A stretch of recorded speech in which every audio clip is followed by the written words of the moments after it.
welcome to F Your Life Up again. More updates from your favorite podcasters, Sam, Katie, Crystal. How are you guys doing? Good. I'm doing good. I'm What about good. you ladies? Yeah, good. Oh, Feeling the hashtag van life after talking to Shelby. I know, van life. I love that episode. I loved chatting with her. Crystal, I'm sorry that you missed it. We missed you. I'm so sad.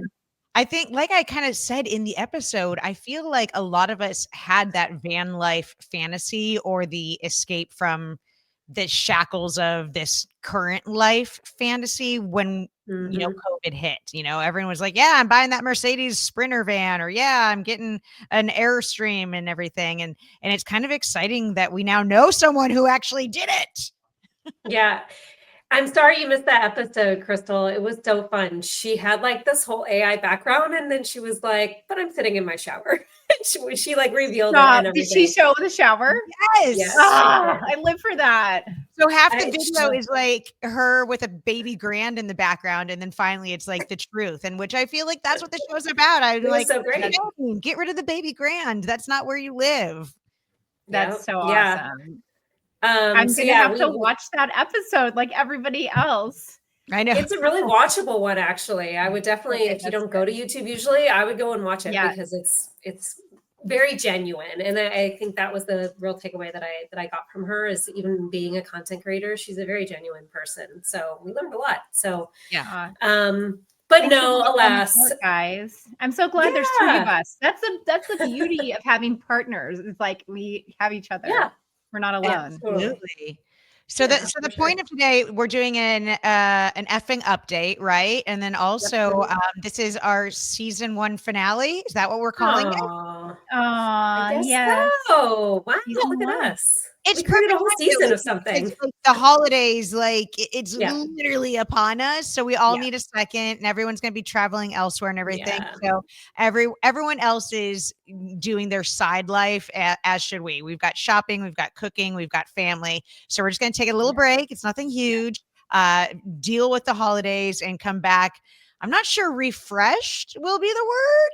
No, we're not. No, we're going to look 5 years older because everybody knows that the holiday magic comes from the moms. So we're all going to need some, we'll relax in January.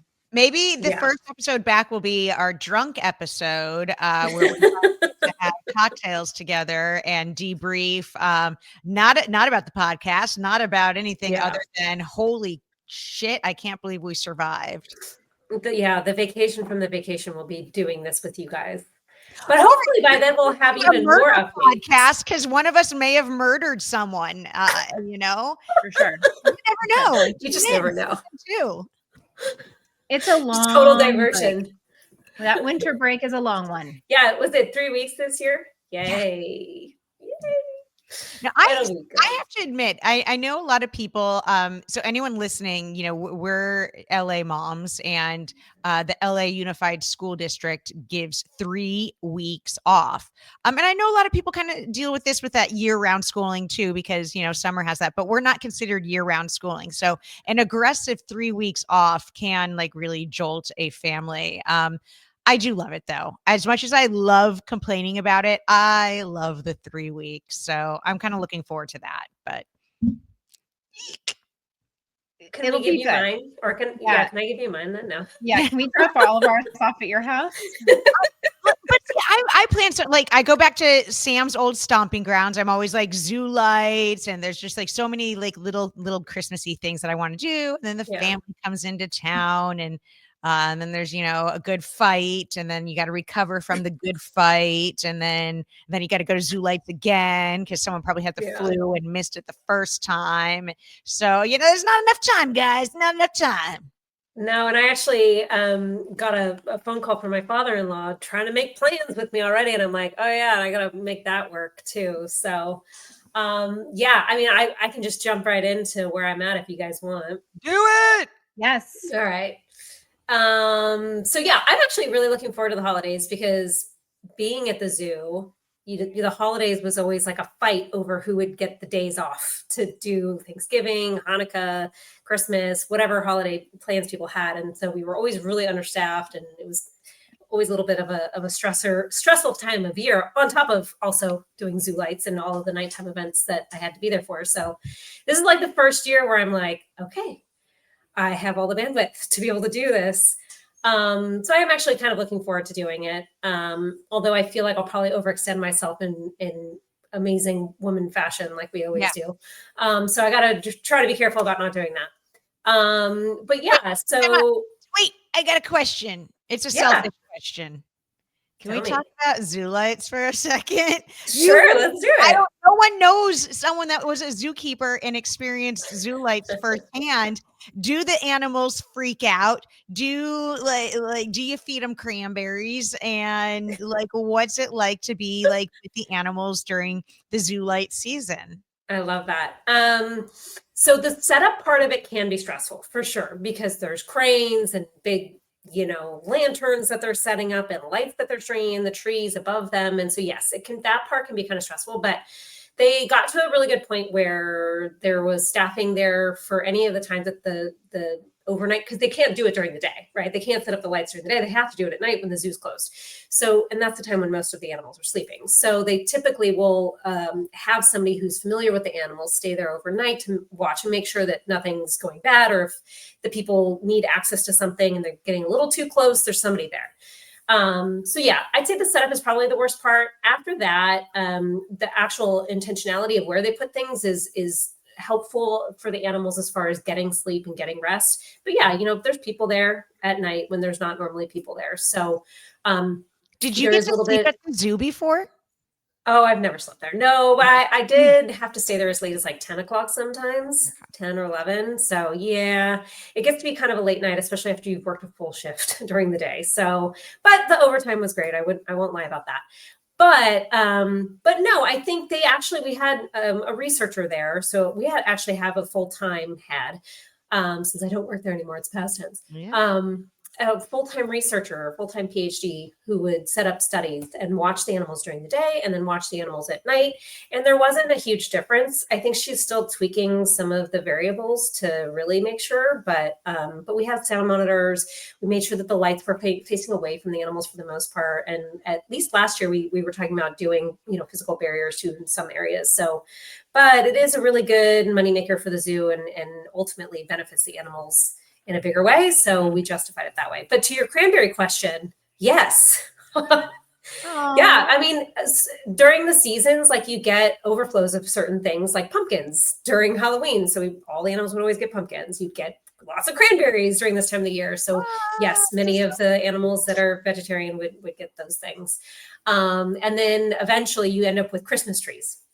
And then, you give them to the animals that can, play with them with their horns or rub on them like the cats or, so that kind of stuff was always really fun time of the year to kind of give the animals some new enriching things. So yes. Good question. Thank you for the sidebar. I'm always going to, if I can ask a selfish zoo, I'm always going to interrupt and do it. I love it. Let's throw it in there. All right. Yeah, no worries. Continue. But, no, I think so far, as far as my business life is going, it's a little on the slow side. I'm not going to lie. The whole business acquisition thing is definitely a seller's market is what I've realized. That there are very few buyers out there. And when they are better positioned with you with money, they can swoop in. So the last time I updated you guys, I had decided against the smaller company because my son's treatments were going to be a lot time-wise. So I needed something that was a little bit more established. I did happen to find a larger staging company on the market at the same time. And, it seemed like they really liked me. It seemed like I had all the right numbers and I was going to be able to get it under LOI. And then I didn't hear from the broker for about a week. And that kind of gave me some not so great feelings. And then when they finally got back to me, they were like, yeah, they had a better buyer with a little bit more money, with less contingencies, basically. And so they went with them. I'm the backup still, so it's possible it could still come around to me. But that I probably wouldn't get a call about that in like another few. Honestly, you know what they said, which makes me kind of upset, is they said that the other couple didn't have kids and that the other couple had more money and that the other couple had more time. And I was like, sorry if I was honest about my life. I just wanted you guys to know who I was, you know. And that's one thing about acquisition that's so different because it is unregulated. There's not always a go-between. You know, you do feel like you get to know these sellers really well and you want to give them your personal story to make them want to give you it, you know. Whereas with home buying, oftentimes it's like an arm's length. I mean, when I bought my house, my realtor told me to write the letter, explain who the family is, send the Snooki cookies. So, I mean, I think, Crystal, like, this is totally normal, right? Okay, yes and no. That's what I was just going to say. Like, first of all, whenever you talk about this process, Sam, it reminds me so much of buying a house. It's crazy. Buying a business is so much like buying a house.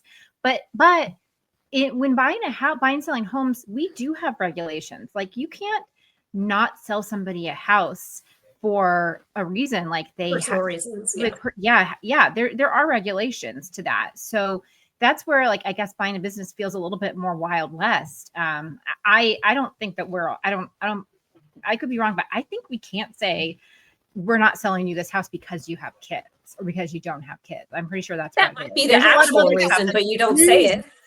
Yeah, exactly. Yeah. And so the deal with the letters is funny because we're really not supposed to take it into account because they can be discriminatory because people can, you can figure stuff out about, about race, gender, disability from these letters. And a lot of times people attach pictures, but we all still do it.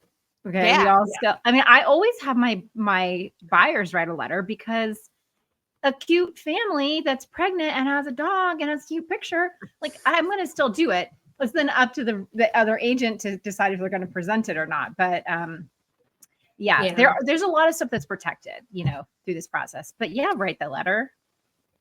I guess to be fair, they did have a better offer than me, and that's the thing with buying a business. Sometimes they're so low priced and you're in a big market where people have a ton of money that they can throw around. It's like, what's $2 million to us? It's so easy. And for me, it's a lot more, getting an SBA loan and wanting to de-risk it by waiting to pay off the seller financing until later. And so they just weren't down with any of those terms. So it's fine. I'm trying to just take the position that it just wasn't meant to be and that I meant to do something else. So, I have in all of this been talking to people who already own staging businesses who aren't trying to sell it to me. And you do get an unfiltered opinion in that way of it's really hard and it's long days and it's capital intensive. You need a lot of money to replace the furniture when it breaks and the days can go 12, 14 hours if it's a big house. And those are the contracts everybody wants. And, you want to have everything be perfect so you can have a great social media post about it. And it's kind of giving me the feels that it might be more than I really want to bite off right now anyways. So amongst all of that, when that was happening, Crystal and I started talking a little bit because after our last update, I felt like there was a puzzle piece that we hadn't quite aligned yet of Crystal wanted to do more things. And had a little bit of money to invest. And I was doing something that was complementary to already what she's doing. So we did actually start kind of talking about doing something together. So I don't know if you want to say that more. It makes total sense. I don't know why I don't know why we never put that together. I guess, I don't know. Well, the funny thing is that when Sam was giving the last update, when she was saying she pivoted from the small business because it was actually going to be too much work and she needed a business that had employees in place. And then she was pivoting to the bigger staging company because they had support in place. I had the thought, I wonder if Sam would ever, I love starting businesses, I've never purchased a business, but I love to start companies. And I had the thought, I wonder if I should tell Sam, I'd be down to work with you. I love Sam. I love working with Sam, and you know, especially like through the podcast, like seeing how well, you know, we work together. Mhm. But I stopped myself because I didn't want to influence Sam, and I got worried. Hey, hi, what you doing? Can I come Well, along? yeah, Hey. yeah. I didn't want to look like desperate, and also like, yeah, I didn't want to like put like. I feel like I can take over situations, and I didn't want to do that to Sam. Like, this is Sam's journey, not my journey. And then Sam, actually, we were like standing outside a house that we were looking at, and it was like kind of rainy, and Sam was sort of like, "Hey, what do you think of this?" And I was like, "I'm so glad you asked." So it was kind of a cute like movie moment. Well, I've got a question then. Okay. So now listen, you've been very honest, and we've been very honest about, you know, our desire to get a house and flip it, but we keep running into these hurdles, very similar to what Sam was describing, that there are these, you know, people that have more money, they have cash and can swoop in and go really fast. And we're, you know, three people that are, you know, making sensible decisions, all the good stuff. And the market has not been the kindest to us. Now, you have also been honest on this podcast that both of you, in some sort of form or fashion, have properly and legally borrowed from 401ks or retirements or what have you.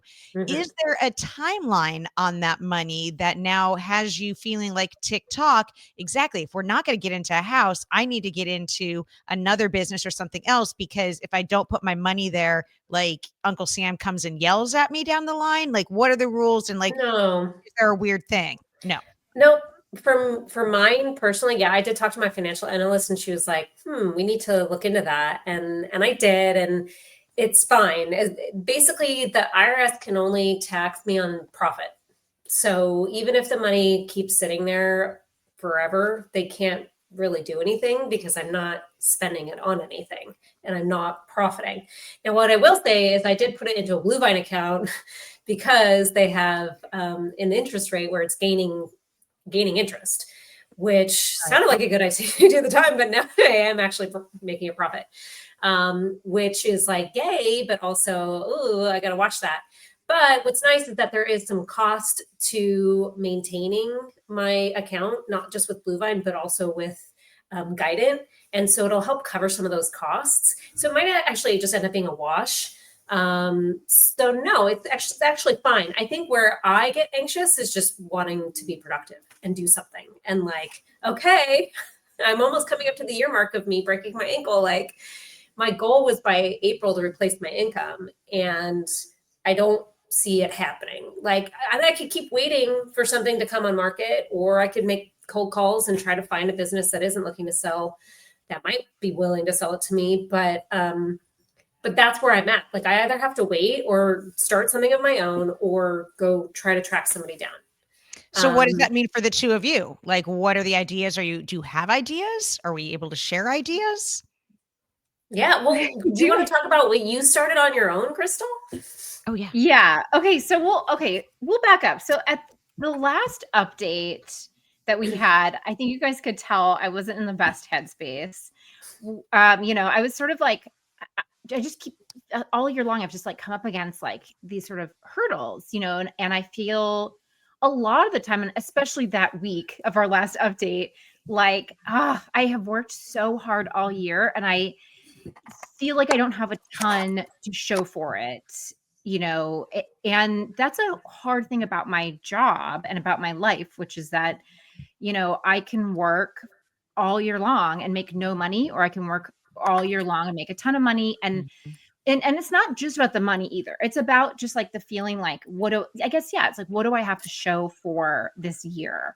And so the week of our last update, I got kind of in a down place, which is, you know, not usually I'm like the woo woo one, the one that's like, it's okay, like good vibes. And I did get low, and I started to question fucking everything. Like, should I be a realtor? Like, am I a bad realtor? Is this a stupid life path? Like, should I just get a regular job? Like, all of these things. And that, I think we all go through, like, I did it too, temporarily. And I even looked on LinkedIn for No.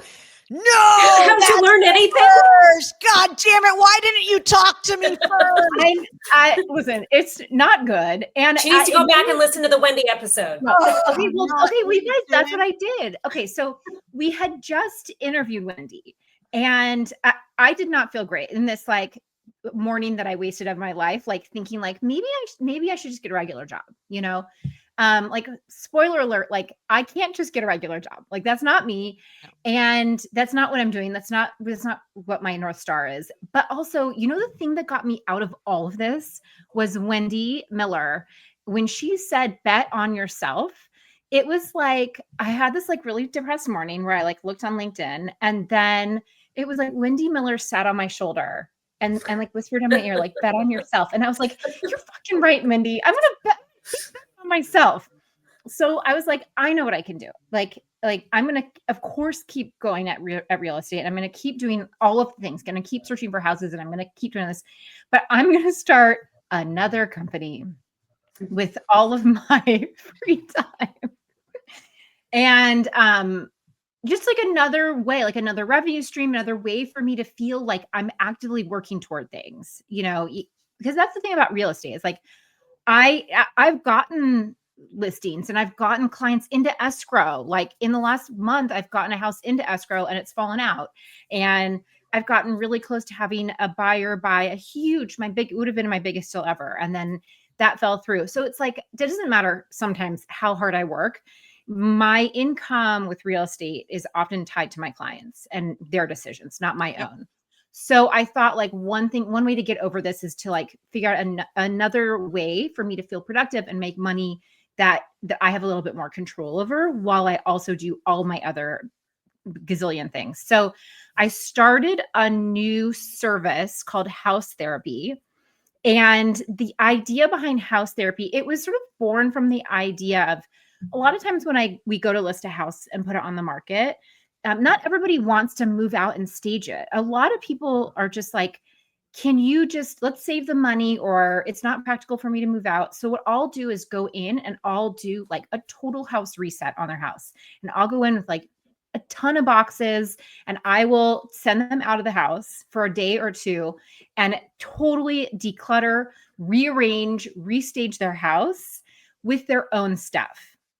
And spend no money. Sounds like an HGTV show. I know. It's so much fun, you guys. And sometimes I'll go to Target and spend a couple $100, you know, and get like if they need a new duvet or they need some fake plants or whatever. But in general, it's about just like reshifting the space so that it feels better and feels different and will photograph better. You're like a house fairy. It's like a house fairy. Yes. So that's where this idea came from. And so I've been spending some time getting this idea off the ground and sort of building this brand and, you know, building this website and building the, you know, the messaging. And yeah, I'm excited about it. I'm getting ready to send out an email to my clients and let them know, you know, all about it. And I've been pushing on social media and it feels good. It feels productive. It feels like another way for me to keep doing, you know, what I love to do. And also through this process, I've talked a lot with Sam about like, actually Sam did something. She sent me something that her coach had sent her, which was figure out what your, you know, your mission statement is. Vision statement. Yeah. Your vision statement. Yeah. So Sam and I have had some meetings where we're talking about like, what is our vision statement? And it's been really helpful to get clarity on like what it is that I want to do, what Sam wants to do, what, you know, I know that I want to always be in the I love real estate. I love homes. I love things that are creative and beautiful. And so that sort of led to Sam and I talking about like, let's work together. Let's do something. Should we, instead of do we want to buy something? Do we want to build something from scratch? And we've had all these meetings to figure out what it is we want to do. And Sam, you can chime in too, because you've been a part. You were kind of like caught up to where we started to work together. Yeah, I love that you went back and basically referenced therapist Michelle, right? Like, because that was her whole thing was like, find the thing that like your values, right? And that's kind of what the vision statement does is it's what's important to you, and then follow that, and it'll help you shake off things that don't fall into that. And so I'm constantly doing that, actually. And I believe a term that she also used was finding your yummy. Yes, find your yummy. What makes it yummy? And I do love interior design too. It's why I fell into staging. It's completely the opposite of taking care of lives. It's visual, but it's still tangible, which is also something that my brain is very much wired for from my other job. So when we were talking, I think at some point you had sent me a list of things of like different things you can do with real estate and just homes in general. And like home concierge came up on that. And basically what it is if you're somebody, that has a multi-million-dollar home, you don't take care of anything in your own home. You pay somebody to basically be the manager of that home and to take care of all the odds and ends that need to happen when, the gutters need to get cleaned, or your water filter's out, or you need a gardener, right. And they can just hire somebody full time to just manage all that. And they don't, as a homeowner, even have to think about it. But us smaller homeowners have to find that shining star handyman, one-off person who's willing to come in and do those little tiny jobs. And they're hard to find. They're hard to find good ones, and they're hard to find ones that want to do just those small jobs because it's a lot of their time. So if you could put all of those resources into a company and make it a subscription where you're paying a quarterly fee, monthly fee in order to have somebody just manage all that for you and literally take an inventory of your appliances and go, here's all the, the manuals for them. And here's how we would go find parts for them. And we would just have all of that ready to go and check in regularly with you and just see okay, is something broken? Do we need the handyman to come in and do a sweep and fix a bunch of things just to kind of knock stuff off your list so you don't have to. A lot of people that have two-income homes can't manage it. Last night, Sam and I were joking that sometimes when stuff goes wrong at your house, right? You're like, gotta call the landlord. And you're like, that's me. Yeah. Oh, it's me. It's like having a super for your house that you own, Right. It helps alleviate some of the adulting that we're doing. Everybody has the list of shit that is broken in their house or that needs to be done for their house. And then nobody has the time or bandwidth to figure out who to hire, when to get them there, what exactly it looks like, when, it's just it's too much. It adds more stress and too much mental gymnastics I know. And then stuff just lingers. It does become the honey-do list, right? Listen, we're all capable women. I know how to work a drill. I could do those things. But I will say, at least in my marriage, often those things go onto my husband's list, which then makes me even more of a nag. It's just one more thing nagging about because that's kind of the way our marriage got separated, that he likes the tools and doing the honeydew things. It's just he likes that. And I'm like, great. Well, I like these other tasks, but all of a sudden I see the things breaking and I'm like, dude, you are dropping the ball over there because you have clean underwear and clean socks and the kid got picked up. But this door handle, let me tell you about this door handle. Yeah. So maybe we should position this as a marriage saver. You need this service for your marriage. Cheaper than therapy. Or if you're a single person, it's like having a partner. I love that. This is one of the ideas that we're sort of throwing around. And it kind of was born from the idea we need to have an offering that isn't tied to the real estate market or isn't a luxury, it's a luxury to have somebody come in and reset your house, but something people, even if there's a recession, even no matter what, shit's always going to break at people's houses, so that's sort of part of where our mind is at, is almost a way to stay in the home sphere, but in a more practical way. You know what I like about it, you guys, is it's kind of once Crystal snags a client, you continue the relationship because it goes on to the next company. So it's, the question is, and this is just as the outsider looking in, should you guys be starting two separate companies, or should you really quickly, before the marketing and branding is too strong on the one, should this be merged and be one company is my recommendation. Right. That's what we're, Possibly. And also maybe it should be one real estate empire, right? Because yes. the all the clients feed into each other, right? Because ideally, if once we're in somebody's home, then maybe when they think of their home and they know that I'm also a realtor, then I'm their realtor. You know what I mean? Right. So it all kind of is synergistic. In a perfect world. Yeah. So would you hire us, Katie? Absolutely. Yes.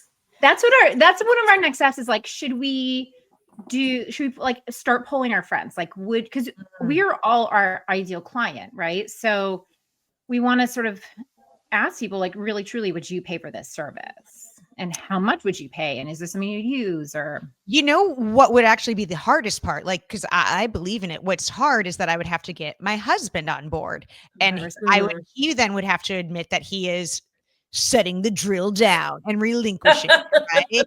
And so that's another thing. Like, I don't know, is like his identity tied to that he is, my handyman? Like, I don't know. That's a good question. Also just, having somebody kind of traipse around your house. And that's where we want it to be like a relationship where you really trust that person and they're a familiar face. And it's, yes, come on in when I'm not at home and fix the thing. Like that would be the idea, just to make it seamless and simple. So wish us luck. We'll be getting a survey about it soon, Katie, and all of our friends and family listening, just to give us your feedback. But yeah, it's exciting. But starting from something from the ground up was not the plan, but I think it's worth exploring, and I'm excited to see where it takes us. So. And also, we haven't forgotten about flipping behind the scenes. No, yes. But just to add on to all that, like we're still actively looking for properties too. It kind of like stuff popped up and it got like really a lot of things came on the market and then it's sort of trickling down, but we're still actively looking for properties too and analyzing properties and looking at properties. And since our last update, we wrote an offer and we got out bids. So we're just like going. We're just like go. It's awesome. I think it's a good place. Well, yeah. How about you, Katie? I want to hear it all. Fill us in. Yeah, I always have like a variety of projects, and so like, and I know I don't want to bore anyone. We're up against the clock, and it's like that time of day. So like one that I kind of wanted to steer us towards to talk about is because I've kind of started doing a lot of consulting, if you will, right? So I've been working with the charities and all that stuff, and so I started to embrace and enjoy the idea of the contractor life, right? And one of the gigs, because I've picked up 2 gigs, but we'll talk about one today, all right? So one of the gigs that I've picked up that I've loved, because it brings me back to my rock and roll roots, is I'm working for this company or this YouTube show. It's called Get on the Bus, and they have bought a tour bus, gutted it, and put a TV studio inside. And so now it's a mobile interview studio. So it can go to the artist and interview the artist. That's always been the hard thing is, oh, sure, everyone wants to interview Alice Cooper or Nancy Wilson of Heart, but, getting to the venue and getting permission to get inside the venue and record an interview during sound check is happening. And the green room is, it's loud and everything. It's a nightmare for a journalist. So this team, Get on the Bus, said, well, we'll just drive our interview studio to the venue. So I have been using my Rolodex, old lady term there, and I've been booking their guests. So in the last month, I've booked so many great artists for the bus to roll up to. We're going out to Palm Springs to talk to Matt Sorum from Guns N' Roses soon. We interviewed Samantha Fish this past weekend, Grammy nominated just recently. We drove out to out past San Diego for Lita Ford.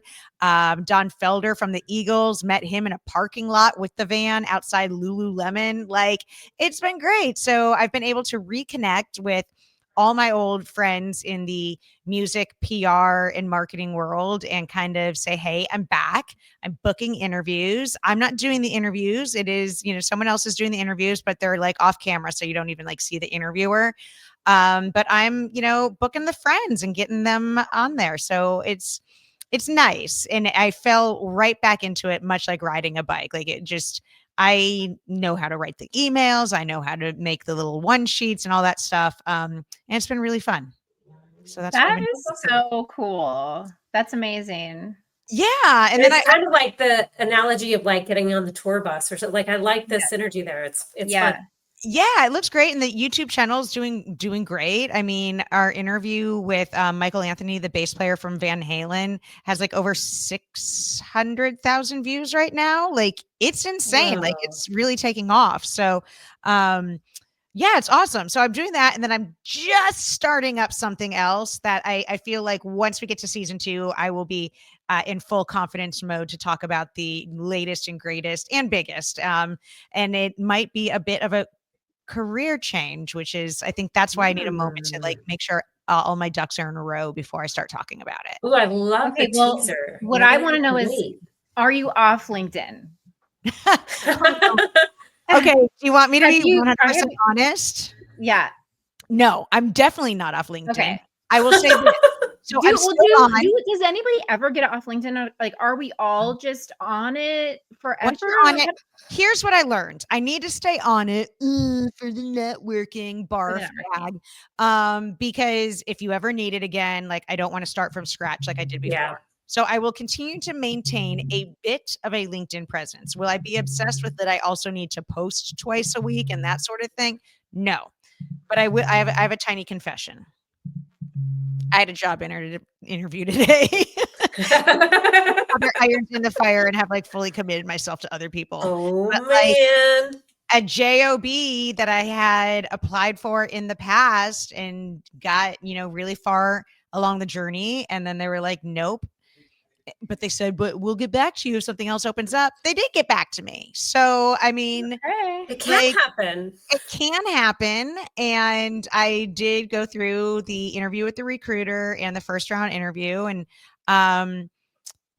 it's an interesting experiment, though. I have very mixed emotions about, like, I feel like I'm cheating on these other jobs, even though the other jobs are contractor positions and I have every right to. I definitely feel like I'm cheating. I definitely feel like I'm splitting my focus. And I definitely feel like, Katie, just like, what the fucks? Just knock it off and just be content for a moment. And so I am having some emotional issues. Do you feel like it's a little bit of your guilt from like not having anything going for a while that you're like, I can't say no, like gotta keep moving?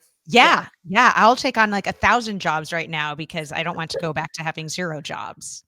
Yeah. Well, I'm very impressed with how you're able to balance it all. You make it seem super easy from our end, at least. Oh, thanks. Yeah. And not to mention you like our whole producer basically for the show. You edit everything. Like, you edit it, you make us look so good. Social media queen. Seriously. You are the best. No. I think we've learned a lot in season 1, don't you? We really have. We have. I've loved our guests. Like some of them have been really helpful for me. And I think, I hope really helpful for our listeners and watchers, viewers. Yeah.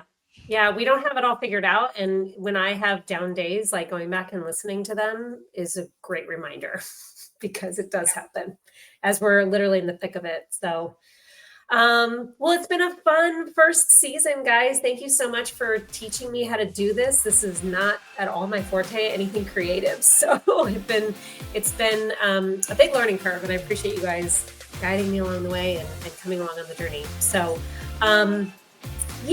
well, you guys know where to follow us, F Your Life Up Podcast, and all social media platforms. Send us any questions to fyourlifeuppod@gmail.com. And we'll see you next year, 2026. Woo woo! We're going to have more updates for sure.